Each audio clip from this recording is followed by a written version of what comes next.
Ahora, eh, los condensadores también se pueden conectar a un circuito en serie o en paralelo, igual que los resistores. No hay ninguna razón por la que no se puedan conectar.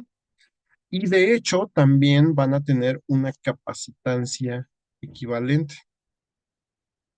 pero se va a comportar un poco diferente a como es con los resistores. Fíjense, si nosotros conectamos varios capacitores en paralelo, es decir, todos unidos a los mismos dos nodos A y B, ¿qué va a ocurrir con la capacitancia equivalente?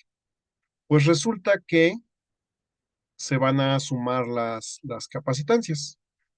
Porque fíjense, esto es como si fuera un solo capacitor y fuéramos aumentando el área del capacitor, si lo quieren ver de ese modo. Entonces, pues, si aumentamos el área, pues va a aumentar la capacitancia en la misma proporción en que aumenta esa área. Ahora, nosotros podríamos mezclar diferentes tipos de capacitores, ¿no? Algunos de vacío o algunos con algún dieléctrico. No importa, el resultado neto va a ser que la capacitancia se suma. ¿Y a qué se debe esto? ¿O cómo lo justificamos? Pues en realidad, si nos fijamos en la conservación de carga en este circuito, ujú, la carga total que estamos almacenando en el circuito, pues va a ser la suma de las cargas individuales que tiene cada condensador. ¿Y cuál es esa carga? Pues si recordamos la ecuación del condensador, la carga es igual a la capacitancia por el voltaje. Ujú. Y entonces, como están en paralelo, todos están sometidos al mismo voltaje. Entonces va a ser la suma de las cargas va a ser el voltaje por la capacitancia uno más el voltaje por la capacitancia 2 y más el voltaje por el capacitancia 3. Entonces, esto nos va a dar una capacitancia equivalente a la suma de las capacitancias individuales. ¿Ok? Entonces se preguntarán si nosotros factorizamos el voltaje, que es igual en los tres, pues entonces se obtiene que esta capacitancia podría ser sustituida por un capacitor que sea la suma de los tres condensadores, ¿no? Ahora se preguntarán qué pasa si los conectamos en serie. Pues el análisis en serie, sorprendentemente, nos va a dar una fórmula que ya conocemos, que es análoga a la suma de resistencias en paralelo. Vamos a ver por qué da este resultado. ¿Ok? Entonces, si los conectamos los condensadores en serie, lo que vamos a ver es que qué pasa con la carga de todos los condensadores. Pues en este caso, la carga, fíjense, mm, en el condensador que está conectado al nodo A, va conectado directamente a la batería, ¿no? Entonces va a acumular una carga positiva. Y el condensador que está conectado directamente al nodo B va a acumular una carga negativa. Pero ahora, ¿qué pasa en los condensadores? Sea cual sea. La carga, si de un lado tenemos una cierta cantidad de cargas positivas, del otro lado va a ser una cantidad de cargas negativas. ¿Ok? Entonces, cuando nosotros conectamos en el condensador uno, aquí hay un más Q y un menos Q. ¿Ok? Pero esa carga negativa, ¿de dónde va a salir? Ah, pues va a salir, o sea, digamos, si vemos este elemento del circuito, pues en total tiene que ser neutro, ¿no? Porque nosotros no teníamos ninguna carga ahí previamente, ¿no? Ninguna carga total. Entonces, las cargas negativas van a corresponder con cargas positivas en el capacitor número 2 de la misma magnitud, pero del sentido opuesto, ¿no? Para que la cantidad total de cargas sea cero. Entonces vuelve a pasar lo mismo del otro lado del condensador 2, ¿no? Entonces aquí se acumulan más Q y del otro lado menos Q. ¿Y ese menos Q de dónde viene? Pues esas cargas se extrajeron del otro condensador, ¿no? Entonces aquí se tiene una acumulación de cargas positivas para que este balance sea cero y así. Entonces, lo que quiero convencerlos es que en todos los condensadores la cantidad de carga es la misma, ¿vale? Tiene que ser la misma porque nosotros comenzamos con un circuito neutro, ¿no? Digamos, antes de conectarlo, todo estará neutro. Entonces, mm, ¿qué va a pasar con la caída de potencial de todo el circuito? Acuérdense que ahí sí, la caída de potencial pues tiene que ser igual a la suma de los potenciales de todos los elementos del circuito. Entonces, el voltaje es V1 más V2 más V3. Y estos voltajes, si los despejamos de de la fórmula de la capacitancia, pues básicamente la definición de capacitancia, entonces, pues resulta que son Q entre C1 más Q entre C2 más Q entre C3, pero como todos tienen la misma Q, pues este es un factor común y entonces nos va a salir que eh, B entre C, digo Q entre C, es igual a Q entre C1 más Q entre C2 más Q entre C3 y por lo tanto, esa capacitancia equivalente, el recíproco va a ser igual a la suma de los recíprocos, ¿no? Entonces, nos sale una fórmula análoga a las resistencias en paralelo, ¿ok? Entonces, a ver, por ejemplo, ¿cómo se determina la capacitancia que tendría un solo condensador si se siguiera por el circuito mostrado en A? ¿Mm? Pues aquí tenemos que aplicar el mismo procedimiento para ir reduciendo el circuito. Ujú. Entonces, vamos a ver. Lo que queremos hacer es ir reduciendo estos, ¿no? Entonces aquí, pues vienen conectados y aquí tenemos dos condensadores en paralelo, el C2 y el C3, y luego viene uno en serie, que es el C1. Entonces vamos a reducir primero C2 y C3. Entonces, ¿cómo vamos a encontrar la resistencia equivalente a C2 y C3? Como estos están en paralelo, la capacitancia que es igual. O sea, lo podemos sustituir por un condensador 2,3 por un C2,3.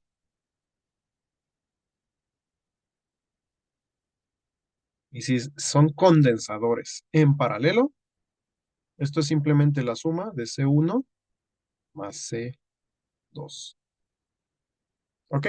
Perfecto. Entonces ahora redujimos el circuito a esto.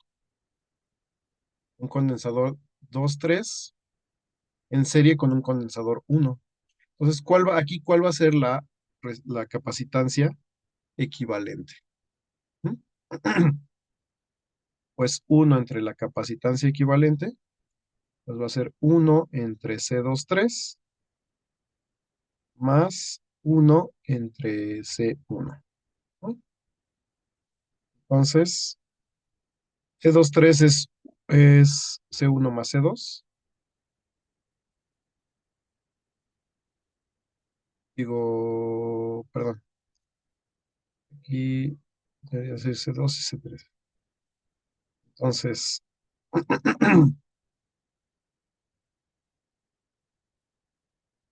corregimos y esto es C2 más C3 más 1 entre C1. Y así hacemos la suma de fracciones. Esto va a quedar como C1 más C2 más C3 entre el producto de C1 por C2 más C3. ¿Es correcto? Y entonces la capacitancia total pues va a ser el recíproco de esta cantidad. ¿Ok? Muy bien. Pues vamos a continuar entonces.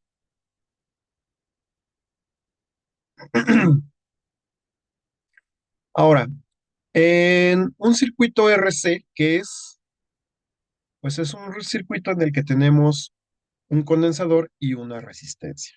¿Ok?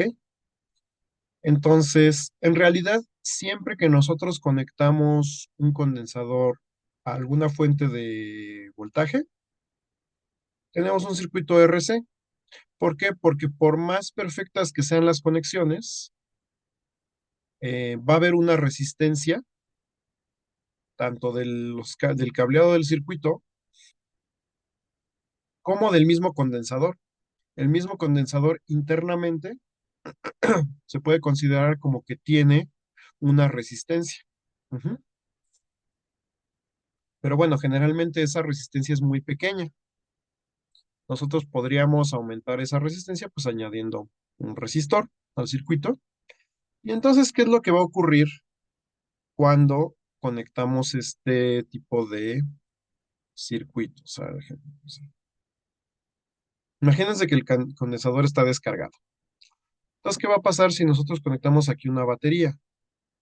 ¿No? Aquí este símbolo de batería, pues, ¿qué significa? Tengo dos pilas, dos baterías, en serie, ¿no? Entonces los voltajes se suman. Y, pues, ¿qué va a pasar con la corriente? Que va a empezar a cargarse, ¿no? O sea, va a empezar a fluir una corriente aquí y una corriente hacia acá. ¿Por qué? Porque aquí se está llenando de cargas positivas y aquí de cargas negativas. ¿Ok? Entonces, esta carga no va a ser instantánea porque está esta resistencia. La resistencia limita. Si recordamos, pues la resistencia produce un límite en la corriente. Entonces, las cargas que se van acumulando en el condensador, pues no llegan de manera inmediata, ¿no? Sino que van a estar limitadas. Y pues, ¿qué es lo que va pasando conforme se carga el condensador?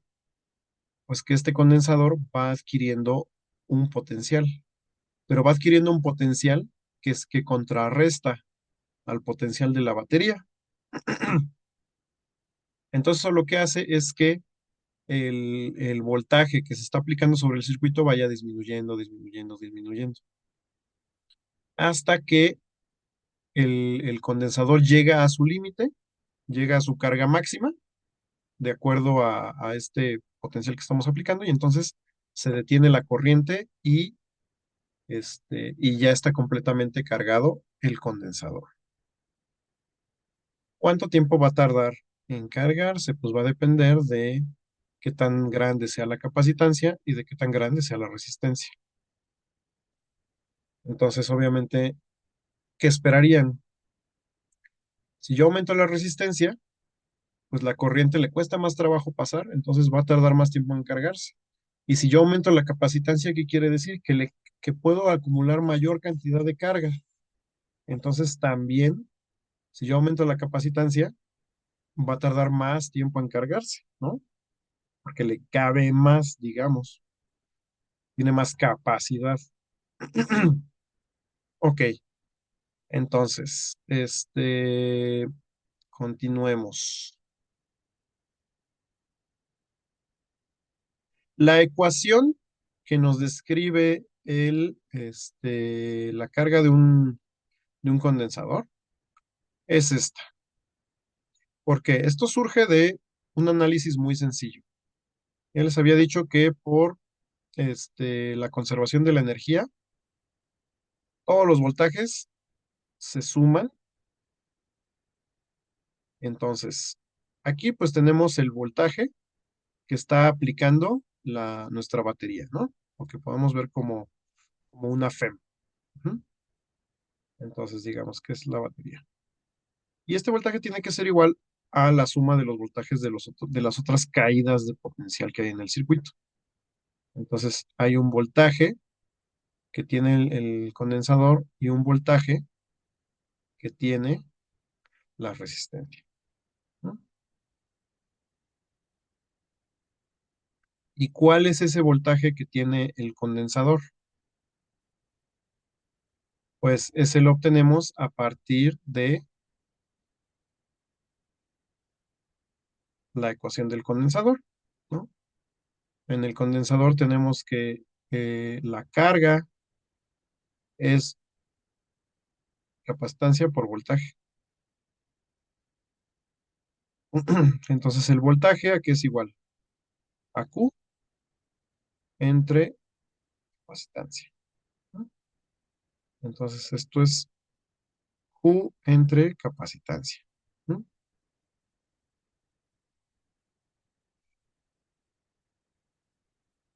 Y por otro lado, el voltaje a través de la resistencia pues está dado por la ley de Ohm, es I por R.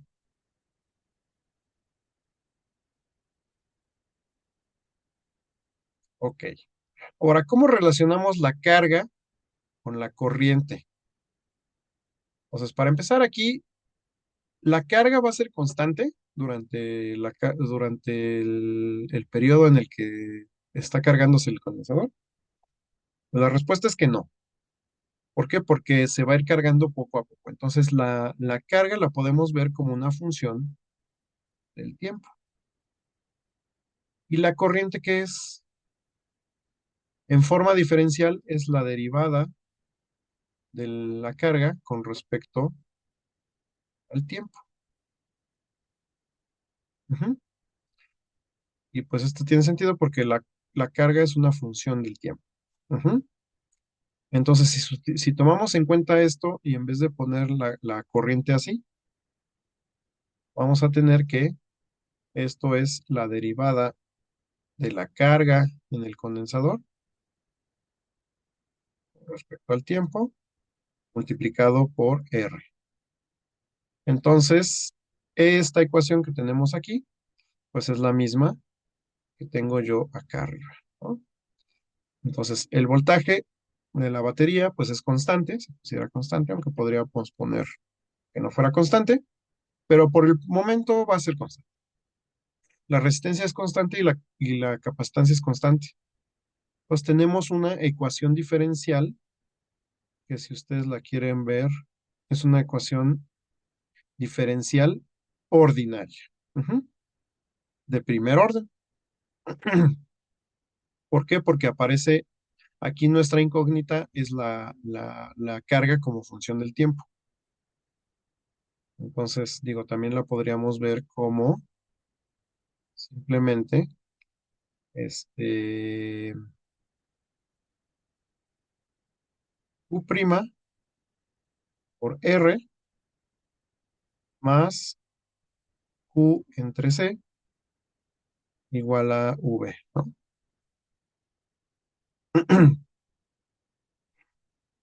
O si despejamos la R, la resistencia vamos a asumir que no es cero, entonces podemos dividir todo entre cero y nos queda Q entre RC igual a B entre R. Entonces RC es una constante, B entre R también es otra constante, y esta ecuación, pues es una ecuación diferencial que podemos resolver. Entonces hay métodos para llegar a la solución. No los voy a abordar justo ahora. Pero entonces la solución general es esta. Ujú. Que Q como función de t es igual a esta constante B por C por 1 menos E a la menos t entre RC, o sea, tenemos una exponencial aquí negativa, más una constante que es la condición inicial, es la carga en el momento t igual a cero por esto, ¿no? Entonces, esa va a ser la, la solución general. ¿M? Si yo sé cuál es la carga inicial dentro del condensador, esta va a ser la solución. Ahora, como ya les dije, medir cargas es muy difícil. Es más fácil medir corrientes o medir voltajes. Esos ya lo sabemos medir con el multímetro. Entonces, eh, pues podemos regresar a la versión del voltaje, ¿no?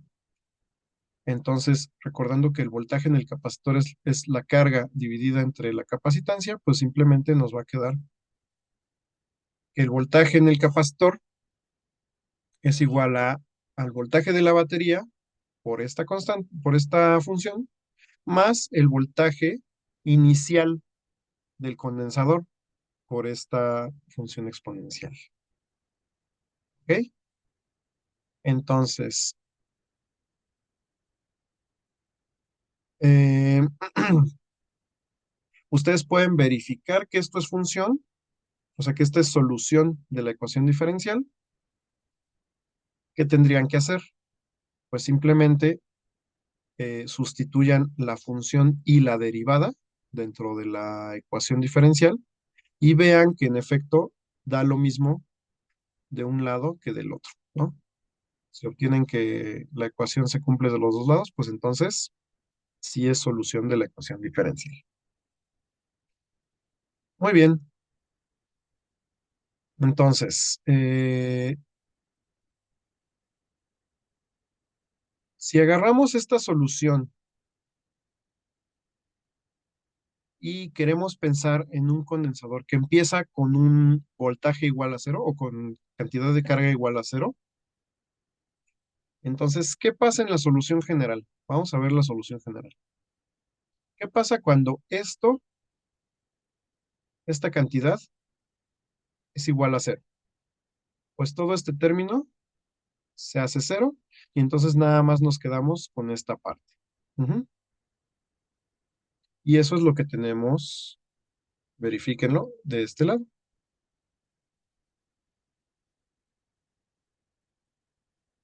Entonces, el voltaje en el condensador es igual al voltaje de la batería por 1 menos E a la menos T entre RC. Entonces, esto es, la B es una constante, y aquí tenemos esta cantidad 1 menos una exponencial. Entonces, fíjense, para el tiempo t igual a cero, esto vale cero. ¿Y cuánto vale esta cantidad, la exponencial? E a la cero es 1. Entonces, 1 menos 1 da cero. Entonces, iniciamos con un voltaje en cero. Entonces, se respeta la condición inicial, ¿no? Vamos bien. Ahora, ¿qué pasa conforme el tiempo va avanzando? El tiempo ya no es cero. Aquí tenemos una cantidad que es negativa. Entonces, si nosotros elevamos E a una cantidad negativa, nos va a dar un número menor que uno, o sea, un número entre uno y cero. Entonces, esto se va haciendo, por ejemplo, uno menos punto algo, ¿no? Entonces, conforme va pasando el tiempo, esta cantidad que le estamos restando, pues cada vez se va haciendo un número más chico que cero. Entonces, esto va aumentando. ¿M? Y en algún momento esta cantidad se va a hacer cero, pues nunca se va a hacer completamente cero, pero asintóticamente, conforme el tiempo avanza, esto se va haciendo cada vez un número más grande y si le vamos a un exponente cada vez más negativo, pues se hace un número cada vez más pequeño. Entonces decimos que asintóticamente vamos a llegar al voltaje de la batería. En este caso, pues este voltaje es esta FEM, esta E garigoleada, Entonces, pues pasa lo que pensaríamos que tiene sentido que pase, ¿no? El condensador se va cargando y, y llegamos este, a una FEM, eh, bueno, a que el voltaje del condensador casi llega a lo mismo que el voltaje de la batería, ¿no? Ok, ahora fíjense qué pasa cuando el tiempo es exactamente igual a la cantidad R por C. Pues en ese momento eh, queda menos RC entre RC, entonces esto es E a la menos uno. Entonces, si vemos esto, esta cantidad nos va a dar aproximadamente el punto 63, ¿no? Entonces, ¿eso qué quiere decir? Que cuando pasa R por C segundos, pues fíjense, es curioso, ¿no? Porque R por C, R son ohms, C son farads. Si yo multiplico ohms por farads, eso me tiene que dar una unidad de tiempo, son segundos. Entonces, chéquenlo para que me crean que sí es cierto. Entonces, esa cantidad me da segundos y en este tiempo, el condensador se cargó al 63% de su capacidad. ¿Qué pasa cuando pasa el doble de ese tiempo? Pues entonces voy a tener uno menos E a la menos 2 y E a la menos 2 pues es punto 13, si eso le resto uno, pues aquí llega al 86% de su capacidad. Y acá, después de tres veces esa cantidad de R por C, eh, pues voy a tener el condensador, pues ya está casi lleno, ya llegó al 95% de su capacidad. Entonces, después de tres tiempos característicos, esto prácticamente ya se. Ya la velocidad con la que se va a seguir llenando, pues va a ir disminuyendo, pero va asintóticamente a llegar a. Entonces, esa cantidad de RC se le conoce como el tiempo característico o constante de tiempo, ujú, y le llamamos tau. Entonces, la constante de tiempo del circuito es en cuánto tiempo ese circuito se va a llenar, perdón, al 63% de su capacidad. Ujú. Ahora, eso no significa que en dos constantes de tiempo ya haya excedido el 100%, ¿no?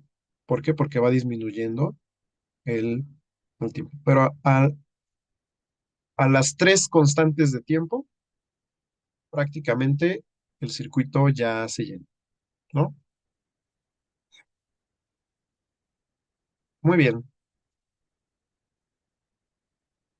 Ahora, ¿qué pasa si tenemos el caso en el que empieza cargado el condensador? Pues supongamos que lo pudimos a cargar toda la noche y se cargó al máximo de su capacidad, ¿no?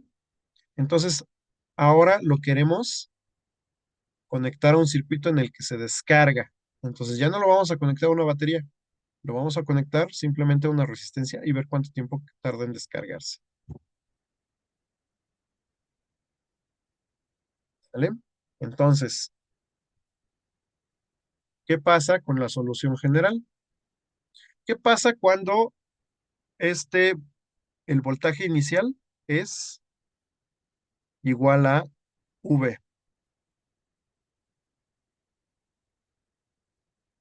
Pues fíjense, este término se va a cancelar con este término y ¿qué es lo que vamos a obtener? Como aquí, no es cierto, no se va a cancelar, perdón. Este término se queda aquí, pero como ya no estamos aplicando una batería, este es el que se va a hacer cero, perdón. Entonces, ya nada más nos quedamos con esta parte de la ecuación, ¿sale? Con la que se había eliminado en el caso anterior. Entonces, queda así la solución. Entonces, ¿esto qué nos marca? Pues una caída exponencial, ¿no? Entonces empezamos en un voltaje inicial V0, sea el que sea, y conforme va pasando el tiempo se va descargando el condensador. ¿Cuánto tiempo va a tardar en descargarse completamente? Así, completamente de manera absoluta, va a tardar una infinidad de tiempo. Ujú. ¿Por qué? Porque eso pasará cuando esta exponencial valga cero. Y esto solo vale cero cuando t tiende a infinito, ¿no? Pero mientras tanto, por ejemplo, después de que pasa un tiempo igual a RC, se descargó al 37% de su capacidad inicial. Después de dos veces RC, pues a qué cantidad creen que llegue? Al 13,5% de su capacidad. Y después de tres veces RC, eh, regresando aquí, pues va a llegar al 5% de su capacidad, ¿no? Entonces, en un tiempo de tres veces RC, se descargó el 95% de su voltaje inicial.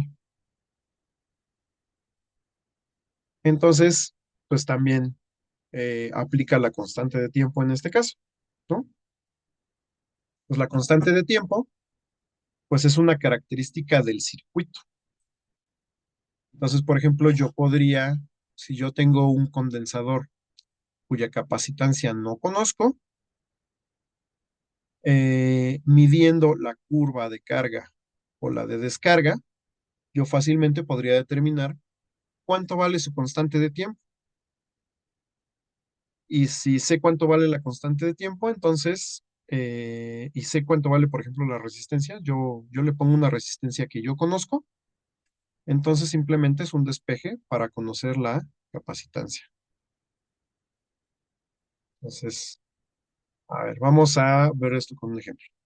Un condensador cargado con constante de tiempo, con capacitancia igual a 35 microfarads, se conecta con una resistencia de 120 ohms. ¿Cuánto tiempo tardará en que su voltaje caiga hasta el 10% de su voltaje inicial? ¿Ok? Entonces, aquí estoy analizando la solución de descarga.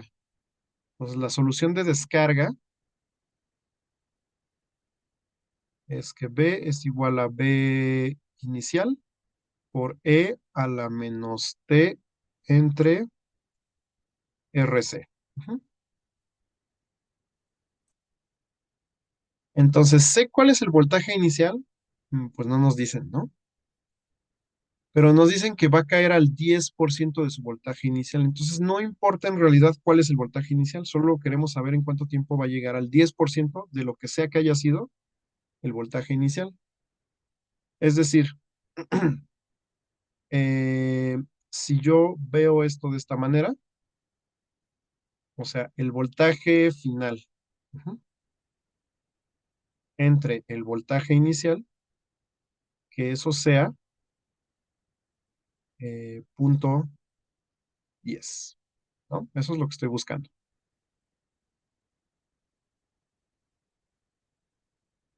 Y esto, pues si yo hago este despeje, me va a quedar E a la menos T entre R, C. Entonces, ¿cuánto tiempo va a tardar en que este valor sea punto 10? Pues entonces aquí tenemos que despejar de la exponencial. ¿Cómo hacemos este despeje? Pues con logaritmos. Tenemos que sacar el logaritmo de los lados. Entonces, logaritmo natural de punto 10 es igual al logaritmo de la exponencial se cancela y nos queda menos t entre RC. Y por lo tanto, bueno, voy a escribir aquí abajo, el tiempo, si despejo de aquí, este, esto es igual a menos RC por el logaritmo natural de 0,10. ¿Mm? Entonces, esto es R, son 120 ohms.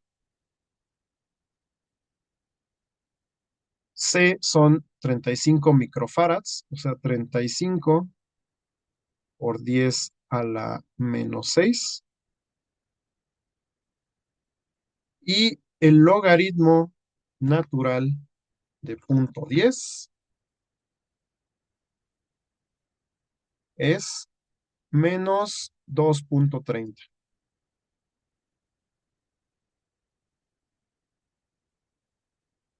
Entonces el resultado es que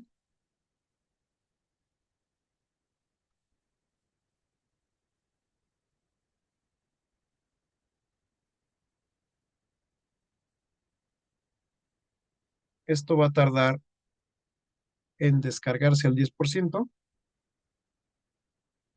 9,66 milisegundos. ¿Ok? Entonces, chequen que sí les dé. ¿Ok? Entonces es el tiempo que tarda en llegar al 10% de su capacidad, ¿no? ¿Esto hace sentido? Pues sí, ¿no? ¿Cuál sería el tiempo, eh, perdón, la constante de tiempo para este circuito? La constante de tiempo, pues simplemente es R por C. Son 120 ohms por 35 por 10 a la menos 6. Son 4,2 milisegundos. ¿Mm? Entonces, ese también sería el tiempo que tarda en que llegue a una capacidad del 37%. Muy bien. Bueno, entonces vamos a continuar.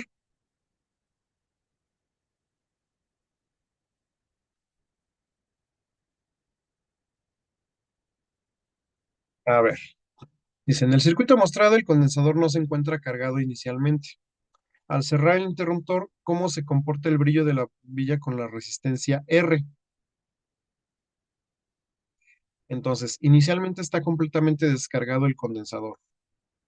Pues, en cuanto yo cierro el circuito, ¿la bombilla va a encender o va a encender de manera prácticamente instantánea o va a tardar en encender? Pues fíjense, en realidad como el condensador está vacío, vamos a verlo de esta manera. Mm, Aquí pues vamos a utilizar la solución. Digo, lo pueden intuir un poco. Entonces, ¿qué va a pasar al inicio? Se va a empezar a cargar el condensador, ¿no? Entonces, aquí va a empezar a fluir una corriente inicial, ¿no? Una I0. ¿Y qué va a pasar con el brillo? O sea, si aquí hay una corriente, pues claro que va a prender el foco, ¿no? ¿Y qué va a pasar con esta corriente? ¿Va a ir aumentando o disminuyendo con el tiempo?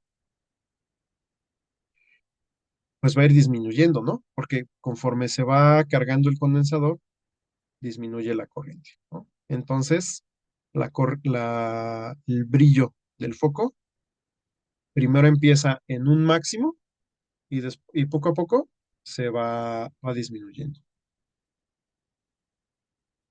Ok, entonces,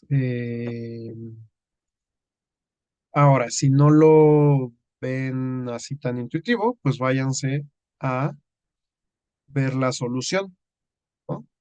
¿Cuál es la solución de carga? Entonces, cuando está cargando, pues esto que sería B0 por 1 menos E a la menos T sobre RC. ¿Y cómo es la corriente en el circuito? Pues va a ser la derivada de la carga, de la función de carga. Entonces, la corriente es la derivada de esto.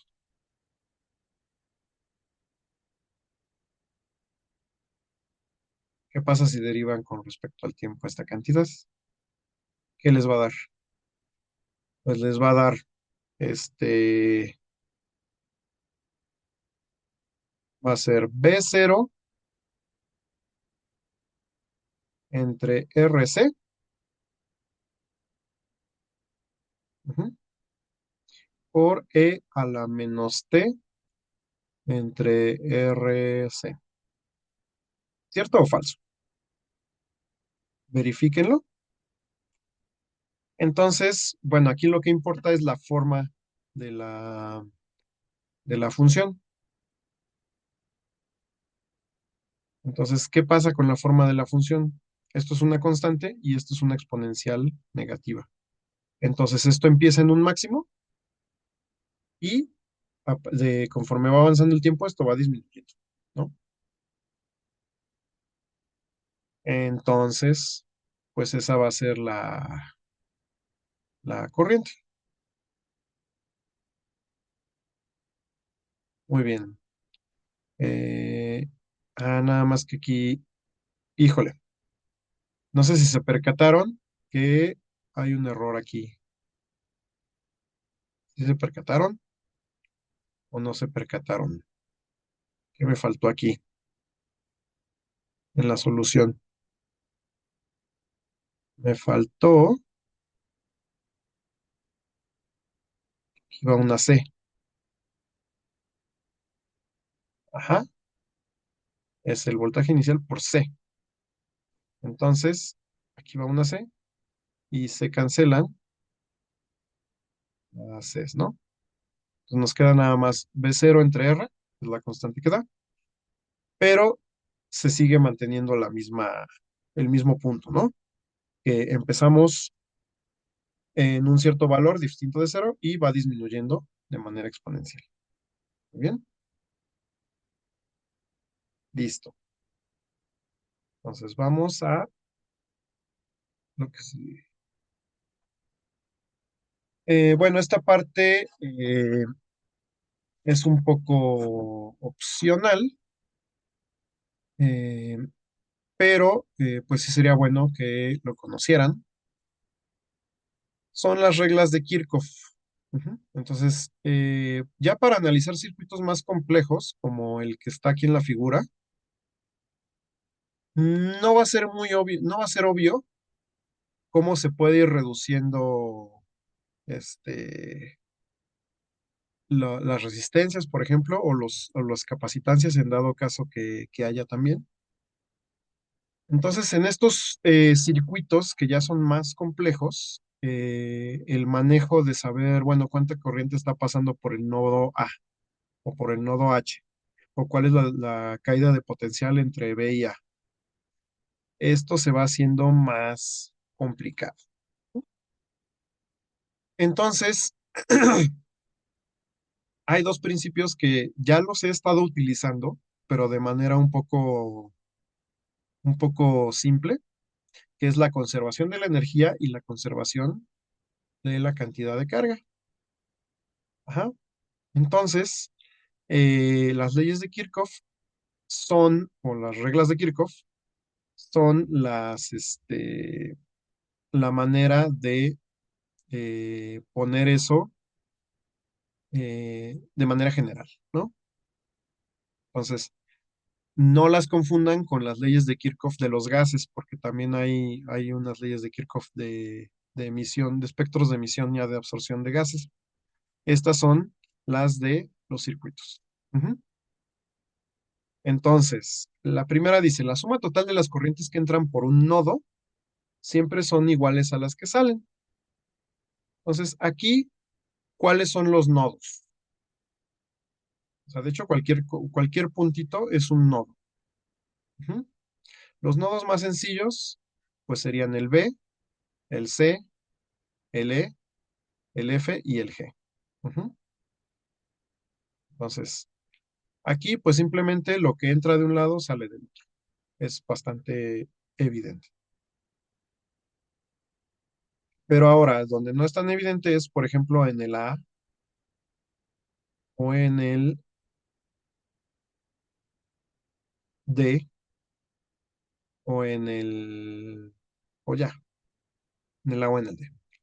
Entonces, lo que nos dice aquí es que si yo tengo corriente, o sea, las corrientes cuando llegan aquí, o una de dos, o va entrando o va saliendo. Entonces, a lo mejor por acá va entrando una corriente, digamos, este es el nodo A, pues por acá va entrando una corriente, a lo mejor por acá sale una corriente y esta sale. Entonces, estas son las corrientes de salida y esta es la corriente de entrada. Y lo único que nos dice la ley de Kirchhoff es que lo que entra, la corriente total que entra, tiene que ser igual a las corrientes que salen, a fuerzas. ¿Ok? Y la segunda es que la suma total de diferencias de potencial en una malla cerrada debe de ser siempre cero. ¿Qué es una malla en este caso? Pues una malla es un circuito que se cierra, ¿no? Eso es una malla. Entonces, por ejemplo, si yo empiezo en A y luego paso por aquí y llego a H y luego llego a D y luego llego a C y luego llego a B y luego llego a A, regreso, eso es una malla. ¿Mm? Y tengo otras mallas, pues claro que sí, aquí las podemos ver. Hay otra malla posible, ¿no? Por ejemplo, empiezo en D, me voy hacia E, después a F, después hacia G, después hacia el punto A, luego hacia el punto B y luego hacia el punto C y regreso. Eso es una malla. Hay una tercera malla aquí. Por ejemplo, puedo empezar en H, digamos, llego a D, luego me voy por acá, por E, por F, por G, por A y me sigo aquí hasta B. Esto también es una malla y también es una malla válida, ¿ok? Entonces, las mallas las pueden ustedes visualizar como quieran. La única regla de una malla es que tengo que dar un circuito cerrado, ¿no? Que obviamente no pase las dos veces por el mismo lugar, ¿no? Pero eso es una malla. Entonces, lo que dice es que la suma total de las diferencias de potencial en una malla cerrada deben de ser siempre cero. Ok, entonces, ¿cómo se aplica esto en un ejemplo? Eh, bueno, antes de eso, una discusión un poco más sobre las mallas. ¿Por qué esto tiene que dar cero en total? O digamos, lo que subo tiene que ser igual a lo que baja. ¿No? Entonces, pueden ver esto como que, como un potencial en el que yo voy subiendo y bajando, ¿no? Pues imagínense que eh, donde hay caídas de potencial, voy bajando y donde hay una subida, un aumento de potencial, subo. Entonces, imagínense que yo hago este recorrido, ¿no? Como si fuera una especie de montaña rusa. Entonces, voy a empezar en el punto E. Ujú. En el punto E, estoy en un potencial de 12 volts. Ujú. Entonces, estoy acá. Entonces, si yo voy de E a A, como esto es un cable conductor y no hay resistencia aquí, pues ¿cuál es el potencial en A? Pues tiene que ser igual, 12 volts. Luego, si voy de acá de A a B, pues ¿qué va a pasar? Que ese potencial baja, ¿no? Entonces, bueno, aquí me marca una caída de 7 volts. ¿Cómo lo sé? simplemente lo sé, ¿no? Nada más lo que quiero indicarles es que va bajando el potencial, ¿no? Entonces aquí hay una caída de 7 volts. Después de BAC, como pasa por otra resistencia, pues va a haber otra caída de potencial. Entonces, a lo mejor esa caída es de 5 volts. Entonces estaba en 12, bajé a 7 y luego de 7 bajé a 0.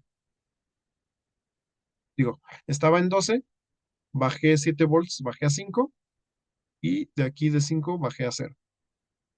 Y de C a D, pues sigo en 0, ¿no? Porque es lo mismo. Y luego si voy de D a E, ahí, ¿por qué paso? Paso por una batería, ¿no? Entonces, esto me sube el potencial. El potencial no es lo mismo de un lado que del otro. Entonces, como cruzo, vuelvo a llegar a 12 volts, ¿no? Entonces, pueden verlo como una montaña rusa, ¿no? O sea, voy bajando y luego va subiendo, ¿no? Y al final, cuando completo el circuito, tengo que llegar al mismo nivel de donde empecé. Entonces, aquí yo empecé en el nodo E, pero yo pude haber empezado en el nodo A o en el nodo B o en el nodo C y de todos modos tengo que volver a llegar al mismo lugar en el que estaba. ¿Estamos de acuerdo? Muy bien. Entonces, a ver, aquí viene una como fórmula de resolución de problemas con las reglas de Kirchhoff. Entonces, primero hay que designar la corriente en cada rama. ¿M? Entonces, uno, U2, U3, y 1 y 2 y 3 como ustedes quieran, indicarlas, ¿no?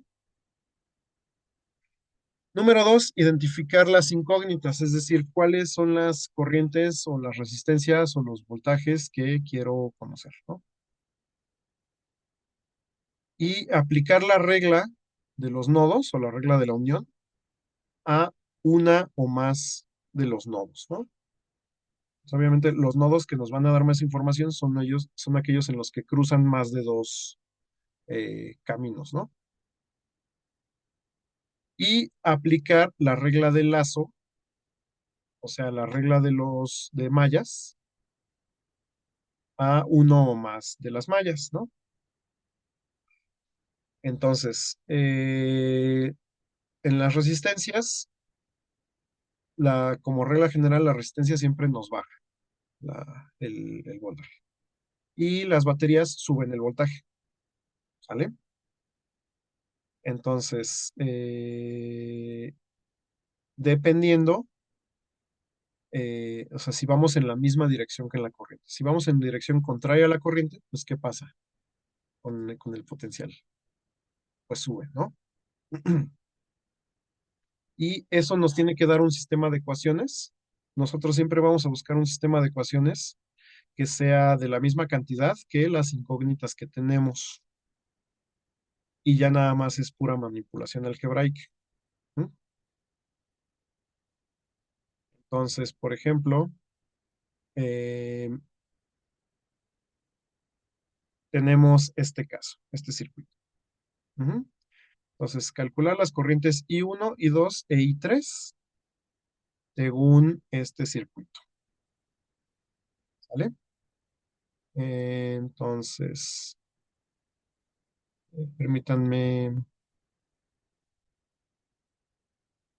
Ok, entonces voy a resolver esto en el pizarrón porque me voy a explayar un poquito más, ¿no? Entonces, se calculan las corrientes I1, I2 e I3, ¿no? Entonces, así como está especificado en este diagrama, ujú, pues ¿qué es lo que notamos? ¿Qué tenemos aquí? Tengo dos baterías, la E1 y la E2, de 80 y 45 volts respectivamente. Tengo una, dos, tres, cuatro, cinco resistencias. Ujú. Y aquí tengo varios nodos que me van a ayudar a plantear el problema. ¿Ok? Entonces, fíjense. em,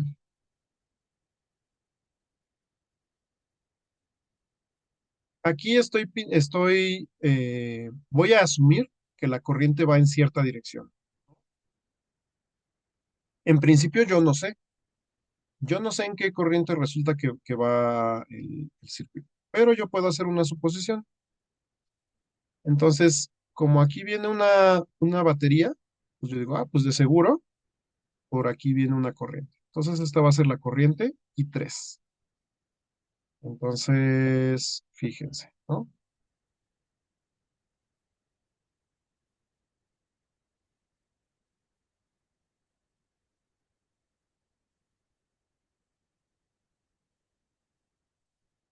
Aquí viene la corriente I3,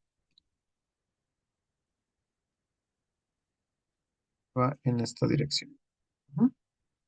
De aquí para acá, o sea, todo lo que está entre este punto y este punto, por aquí pasa una corriente I3.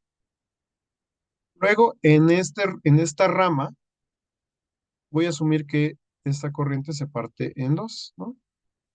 Vamos a llamarle esta la corriente I1 y a esta la corriente I2. Entonces, esta misma corriente, la I1, va a ir por todo este ramal hasta acá y la I2 va a ir por todo este ramal hasta acá. Entonces, aquí llega la corriente I1, aquí llega la corriente I2 y aquí llega la corriente I3. Entonces, en el nodo A y en el nodo D, ¿qué estamos viendo que se cumple?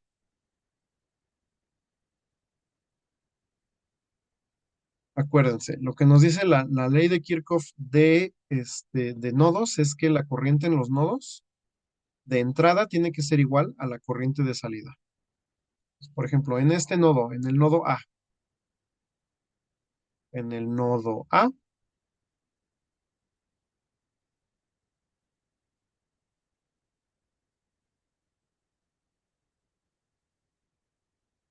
nos dice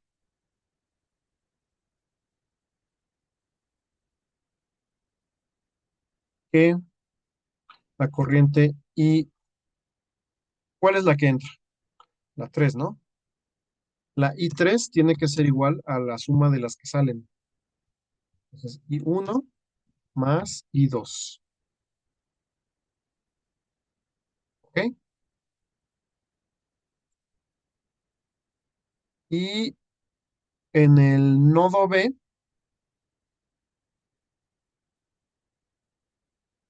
pues fíjense que dice exactamente lo mismo, ¿no? Las corrientes, la suma de las corrientes que entras tiene que ser igual a la corriente que sale. O sea, I1 más I2 tiene que ser igual a I3. Entonces, el análisis del nodo A y del nodo B nos dicen exactamente lo mismo. Son repetitivos. Nodo B es lo mismo, ¿no? Ok, entonces ya tengo una ecuación. La corriente I3 es igual a la corriente I1 más la corriente I2. Ahora, asumiendo este, que estas son las direcciones en las que va la corriente, ¿no? Yo lo tengo que asumir, obviamente, ¿no? Pero no tienen por qué ser. Yo lo pude haber imaginado de otra manera y de todos modos me tiene que salir. Pues aquí estoy aplicando el análisis de nodos. Ahora vamos a aplicar el análisis de mallas. ¿Cuántas mallas tengo?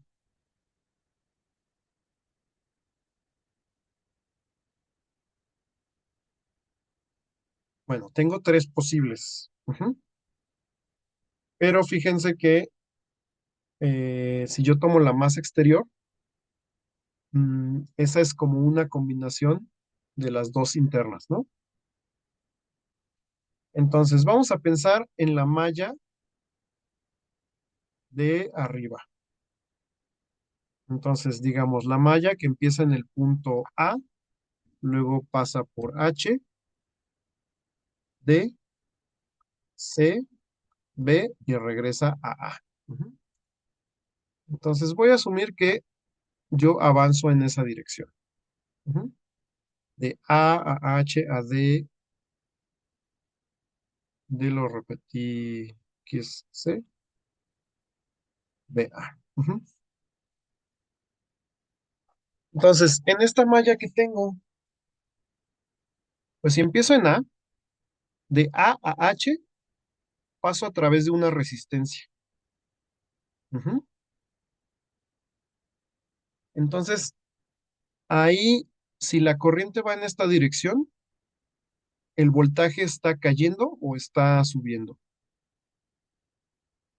Pues está cayendo, ¿no? Porque cuando yo cruzo una resistencia en la misma dirección de la corriente,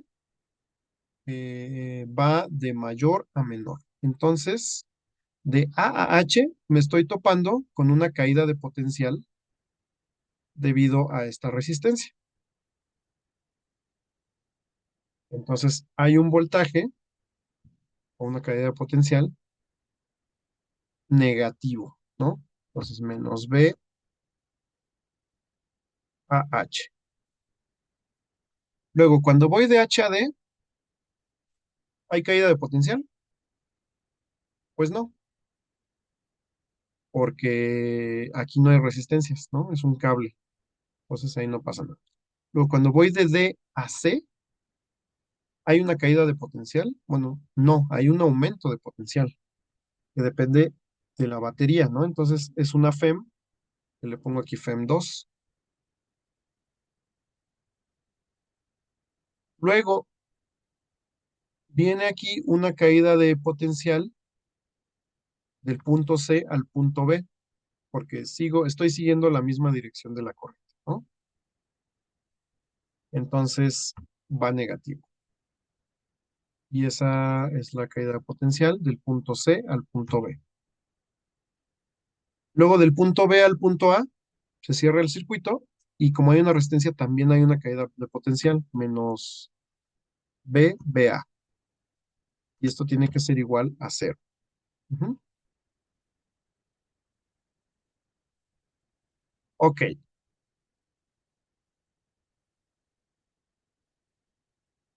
ahora, eh, entonces, esta es esta malla, pero fíjense, como yo lo que quiero es calcular las corrientes, me conviene que esta ecuación esté en términos de corrientes, ¿no? Entonces, ¿cómo voy a calcular? ¿Cuál va a ser la ecuación en términos de las corrientes?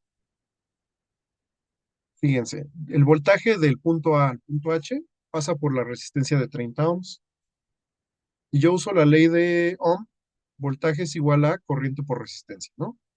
Esto es menos la I1, que es la que no conozco, por 30 ohms, ¿vale? Más la FEM2, que es de 45 volts, pues es la FEM2. Ahorita no la voy a sustituir, pero o bueno, de una vez la puedo sustituir, ¿no? ¿No? Son 45 volts.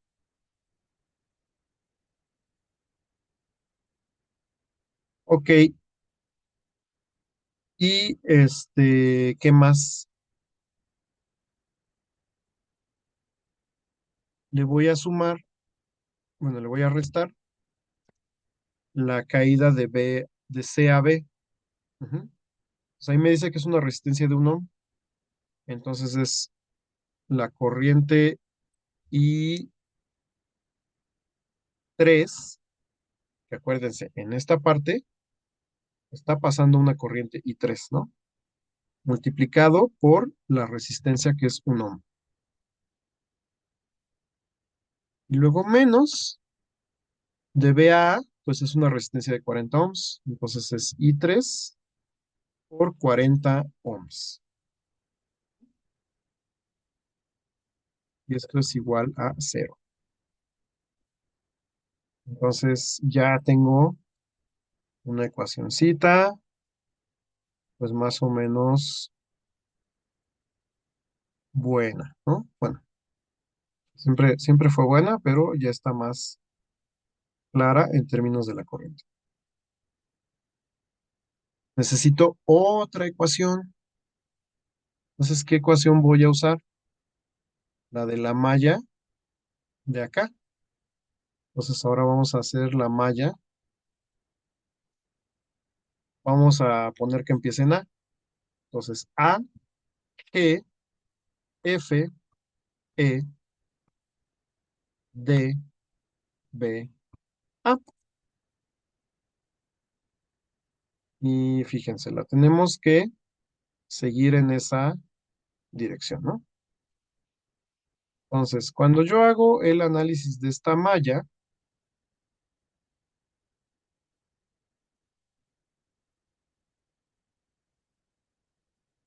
pues de A a G, ¿cuál es la caída de potencial? Ninguna, ¿no?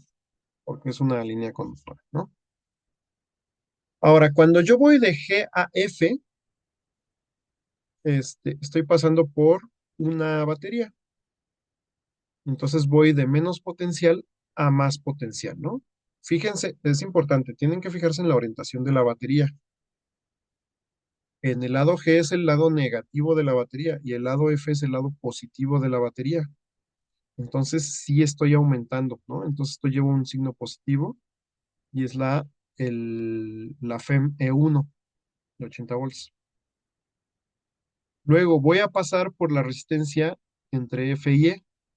Entonces ahí voy en la misma dirección que la corriente, pues sí. Entonces hay una caída de potencial, ¿no? El potencial de F a E. Y luego paso por otra resistencia, ¿no? De E a D.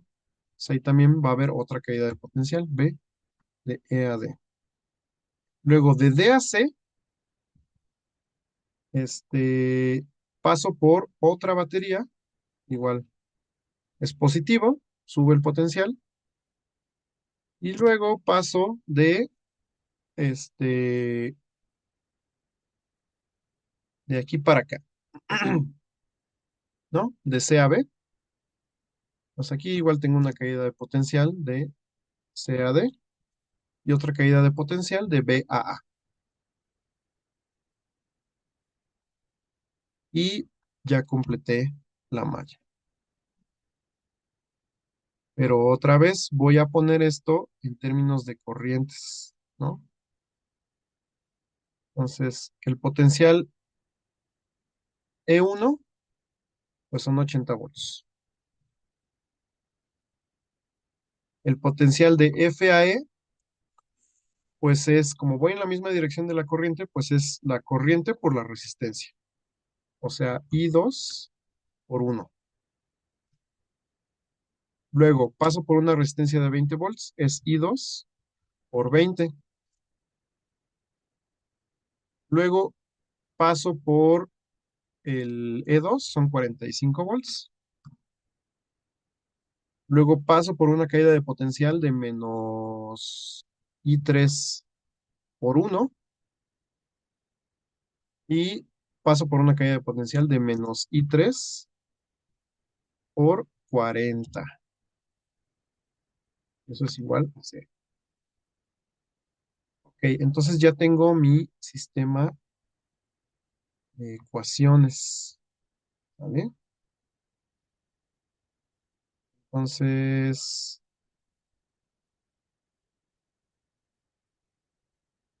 pues tengo tres ecuaciones con tres incógnitas, ¿no? Entonces, si lo quiero reducir un poco el sistema, lo puedo ver así, ¿no? Junto términos comunes. Entonces tengo I1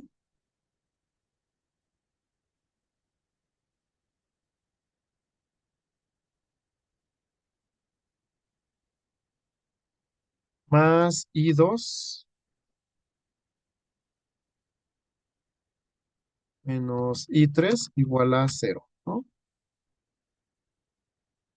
Esta es mi ecuación 1. Mi ecuación 2. Ujú. Si junto términos comunes para esta, entonces tengo I1, I3, pues tengo menos 30 por I1 más nada en I2 menos I3 por 1 menos I3 por 40. Entonces son menos 41 por I3 y esto es igual a menos 45. ¿Estamos bien?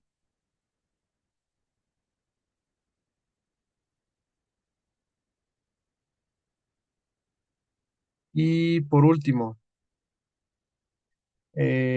aquí no hay términos I1, nada más tenemos términos I2 e I3, ¿no? Entonces, si reduzco los términos multiplicados por I2 es menos 1 menos 20 son menos 21 por I2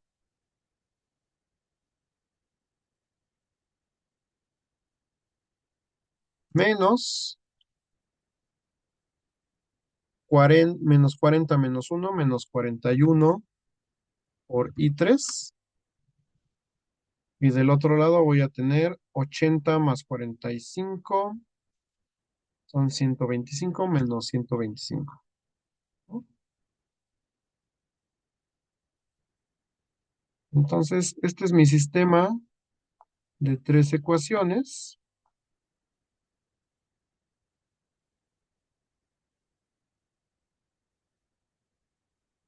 Y los voy a acomodar así,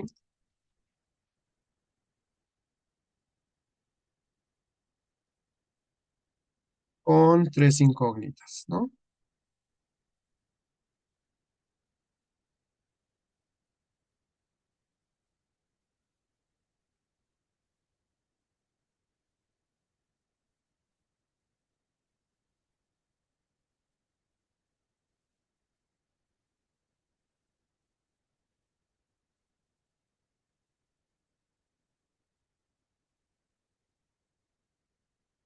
Ok, pues aquí está mi sistema de ecuaciones. Muy bien. Entonces, si resolvemos por el método que ustedes prefieran este sistema de ecuaciones, nos tendría que dar la solución. Entonces, por el método que ustedes quieran, pueden verificarlo. Y entonces les sale que la corriente I1 es menos 8,87 amperes, I2 es 2,6 amperes y I3 es 1,7 amperes. Ahora, ¿qué significa que la I1 nos salió como una corriente negativa? Pues significa, no se espanten, simplemente significa que nosotros al principio asumimos que la corriente tenía que ir en una cierta dirección, ¿m? Pero no tiene por qué ser así. Eso simplemente lo adivinamos.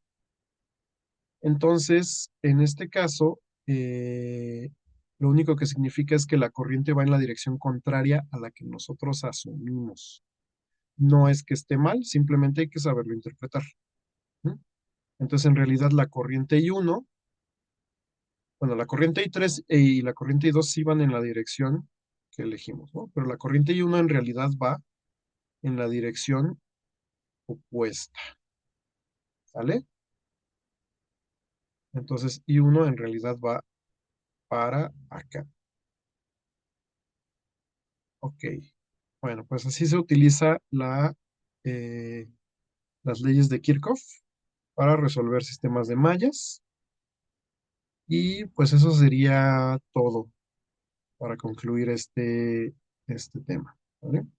Bueno, pues muchas gracias por su atención y espero verlos pronto.